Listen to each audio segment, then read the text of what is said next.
Welcome to the Raisina Ideas Pod. I'm Navdeep Suri. I was Ambassador of India to UAE. And we have with us a very special guest today, Minister Noura Bint Al Kaabi, Bint Mohammed Al Kaabi. And she is the Minister of State for Public Diplomacy in the Ministry of Foreign Affairs and has held a number of important portfolios in the past, including Minister of Culture. Today, we're going to talk about public diplomacy. And I know that for many of our viewers, you may not be aware of the idea, how can diplomacy be public? Diplomacy is supposed to be conducted behind closed doors and confidentially and so on. But over the last couple of decades, the notion of public diplomacy as not just engaging between government to government, but dealing with the public of a foreign country directly or the foreign publics directly across a host of different dimensions. Minister, you've held this portfolio now for a while, and I wanted to talk to you about how public diplomacy is used to enhance and project a country's soft power. How is it used to enhance a nation's brand? And UAE has been remarkably successful. I think it's climbed to the top 10 of the world's soft power index in next to no time at all. What are the strategies that are making this work? First of all, Ambassador Navdeep, or if I can say my friend Navdeep, it's really wonderful to be here. It's my first time at the Raisina Forum, my first time in New Delhi. I'm very much excited. The energy here is very kind of contagious and buzzing. So I would like to thank also the organizers for organizing such a successful event. Now, talking about the role of public diplomacy, and as you mentioned, diplomacy is something that is always with closed doors, classified, and I think mainly people will think a diplomat is always going to discuss, let's say, more of a political issues, confidential issues, and whatever, the conduit of a message or how to build relationships between countries and multi-countries at the same time. But I think the essence of anything we do is people. I worked in the Ministry of Culture, and during my tenure back then, we looked at the importance of looking at how culture is the best bridge to build a relationship with a country. Prior to that, I worked in the film industry, and I saw how it's important, specifically growing up watching Bollywood movies. I remember classics like Amar Akbar Anthony and whatsoever. And those classics are classics that makes you also connect. Even though, I'm not at the age of understanding how the trade went, but there was the trade. There were the people connecting.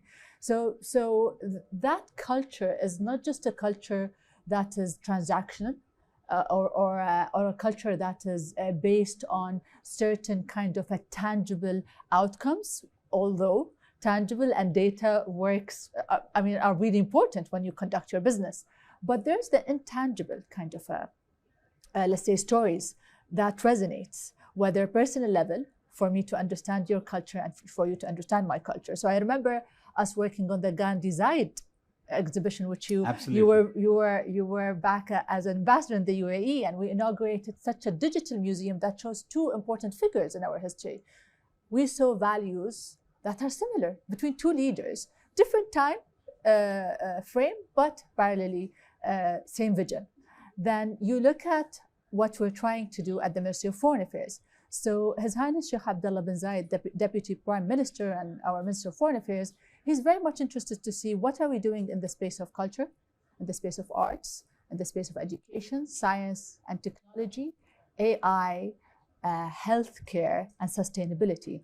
And I believe we are talking about topics that are also topics that kind of define a country's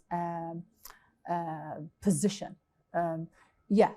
Soft power is important, but to work towards soft power, you need to work in terms of building such connections, collaborations, and learning from others, and tapping into talents that are not necessarily, next door. But for us, the UAE-India collaboration story is one of the most successful ones. And I think it's always, as you know, it's always a benchmark. Even in my meetings recently, it's always a benchmark.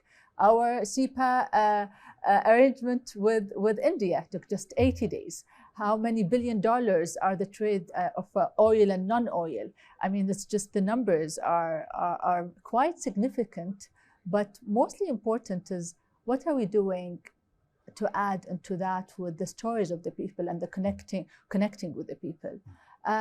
There are many beautiful stories, Navdeep. You know that we have the first Hindu temple in Abu Dhabi. That is a sentiment of how, a testimony also of how we have a beautiful relationship with the Prime Minister, and how that was accomplished in a period of time where we are living in a world that kind of polarized, and it's a zero-sum game. But having friends like India, with such an ambitious kind of a goal when it comes from an economic perspective, yet rooted to its culture and heritage, is very much linked to the UAE. Well, and Minister, you've spoken about the temple. I had the privilege of being there both for the laying of the foundation stone and also at the inauguration formally. I was writing a piece recently, and I was saying, and a journal wanted me to write a piece about the temple, and I was saying, the temple is set in the context of the larger movement in UAE towards religious tolerance. You have a senior figure as a minister for tolerance. You did not just the Abraham Accords, but the House of Abraham's Family, which I think the viewers should know is quite a unique complex where you have a mosque, a church, and a synagogue in the same compound, each of the same size. How do you see this focus of UAE to promote religious moderation, to counter fundamentalism? How does that play into your various public diplomacy strategies? I think it's a core of what we do. Tolerance and coexistence is what UAE is built upon. And having such kind of a belief stated in policies and governmental representation is so important for us. Having the Minister of Tolerance, Sheikh Nahyan bin Mubarak, who's an emblem of tolerance, is something that also shows that the UAE is a country that wants to build a model that is quite unique. Yesterday, there was an iftar at the Hindu temple. Everyone was invited. That by itself, you're looking at also the Abrahamic family house hosting iftars. Each temple or each worship place is hosting what the other beliefs are also celebrating. Absolutely. That by itself is, I think, is kind of unique. Secondly, talking about tolerance, there's a really important step that the UAE decided to take when we were at the seat of the presidency of the Security Council. Resolution 2686, which is basically fighting hate speech that can, of course, lead to terrorism. And for us, the UAE believed that hate speech, racism, do lead to terrorism, do lead to kind of violence that we want to stop. And I think this was for us a line that we really fought for, because as you know, Navdeep, there's always this line of, but where's the line between the free speech and the hate speech? Yet again, I think we are now in a time where it's quite evident, where there are those kind of kind of rhetorics that you want to avoid and you want to stop and you want to also manage, and that of course affects younger generation and how you work around that. So I think in the model of tolerance, this is something that has been there, the UAE, for a long time. The Human Fraternity document that was signed between Pope Francis and the Imam of Al-Azhar. So both faiths, for the first time in a historical way, signing such a human fraternity document. And that document, I consider it a universal one, not just two beliefs, because we had that celebration with everyone representing a certain belief or a certain religion. And I think the more we do of that, the more that we open doors to one another, yet maintaining respect and maintaining the boundaries that allows us to have our personal space, yet respecting others at the same time. I had the privilege of spending some time with His Highness Sheikh Abdullah last week. And from our conversation, two things stick out. One is I spoke with him about the UAE's attempts in the public diplomacy space to create organizations like Hidayah and Sawab Center to counter violent extremism. And he corrected me. He said, we've changed it to countering extremism because you don't want it to become violent. You don't want it to reach that stage of violence. And I thought that's significant in terms of how you are presenting this. But the other thing he said, with a sense of nostalgia, was he was remembering from, say, 100 years back when the pearl diving industry was the only real industry over there, and the very embryonic connection with India, and going on to the 40s, the 50s, the 60s, and he had a worry. And it's a public diplomacy challenge, Noura, that how do we keep younger generations engaged the same way that the previous generations were with each other, not just looking westwards? I think there's lots of things to do, Navdeep, and I think I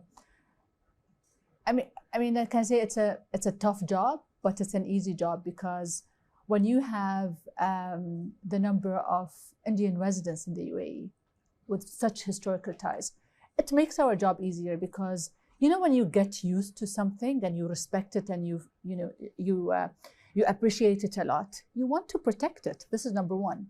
Number two, there's an important aspect for any Emirati who believes that there's an important milestone, which is the unification of the country in 1971. Right. Navdeep, there's one picture that shows the spirit of the union of Sheikh Zayed under the flag with the other leaders or rulers of the UAE. Who took that picture is an Indian photographer. Ramesh Shukla. Absolutely. So Indians' talents recorded an important memory for the UAE. That picture of itself, we use it as as an emblem or as a pin, as you know.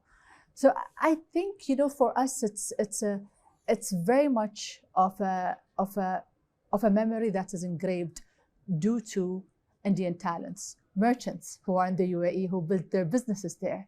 We have many examples like Yusuf Ali, Damba, many examples. And we're having companies now from the UAE wanting to open and establish here in India, which is amazing. So I think from a trade and from a culture, recently we had a great exhibition at the Louvre, Abu Dhabi, the Bollywood stars.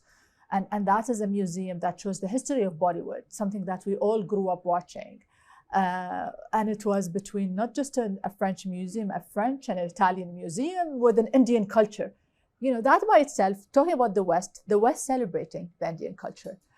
I often speak about Bollywood as being one of the most powerful vehicles of Indian soft power. But Minister, the last question I had in mind is about how technologies are changing and impacting the work that you are doing. Some 15 years back, I used to head the public diplomacy department in the Ministry of External Affairs in Delhi. And I had the dubious distinction of introducing social media in public diplomacy. When back in 2010, July, YouTube, particularly Twitter and Facebook, were still somewhat novelties, particularly in the government space. Yes. Today, we are looking at an entirely different range of tools. Yeah. Artificial intelligence is a recurrent theme during this Raisina Dialogue. In multiple sessions, you see people bring up references of AI. Do you see that as a force multiplier, or do you see it as a challenge with fake news and disinformation, or perhaps something that you need to manage? Absolutely. I think that's an excellent question, Navdeep. I think we are now in an age that AI is it's just the topic of any dialogue or of any work you do, or even in any discussion, even if you're between family members. Of course, there's the ethical side, and there's the other side that we need also to work on when it comes to how to protect individuals from misinformation, disinformation, and malinformation. Our work at the Public Diplomacy Office looks at that very carefully. And we witnessed that it's really important. It's easy for us through the space, because of AI, to know what's true and what's not true. The most important thing is, how do you manage the narrative, Navdeep? Because that is the narrative that you need to work on. It's not just a fake, not fake, it's not that anymore. It's more of understanding what is the root cause, how do you work on your narrative, and how do you fix it, and who are the audience. I mean, back then it was what? I mean, just the TV, certain hours, and then the satellites, and then the internet, and now all of those social media platforms, right and left, with different generations, different crowds, different segments. So we need to understand our audience as well. And I think with AI, it's the perfect tool. Understanding narrative, the segments, the language that will resonate, because not everyone would understand a certain language. And how can we also disseminate that? And I think that is an opportunity for us. It's a huge opportunity, because it will help us be more efficient. It will help us also to be much louder when it comes to certain messages. And yet, importantly, it is a tool to make us, think better. Not think better, or ask the right questions, maybe think better. I mean, on my way here, Navdeep, I was just, sometimes I'm sending prompts to ChatGPT, trying to remember, certain, elements of the relationship between UAE and India. And, it's just, it's just fascinating how you are now in a time where the briefs are, okay, well enough, you're going to work on them, but you can tailor the way you build your narrative. So I think we need to adapt. And I think us humans, we can adapt, but yet at the same time, I think we need also to be very smart when it comes to how to utilize such tool for us. Well, Minister, as we conclude, I wanted to leave one parting thought with our audience, which is that when you had that amazing Dubai Expo, you took the lead in bringing A.R. Rahman to Dubai and to compose a whole theme for the Dubai Expo. I think that was a classic example of public diplomacy at work, which endeared the expo to so many people. So congratulations and all the very best in what you're trying to do. Thank you, Ambassador Navdeep. It's wonderful and honor to be here. And of course, we both worked on getting A.R. Rahman, and memories will always be cherished and built on, hopefully. Thank you. Thank you.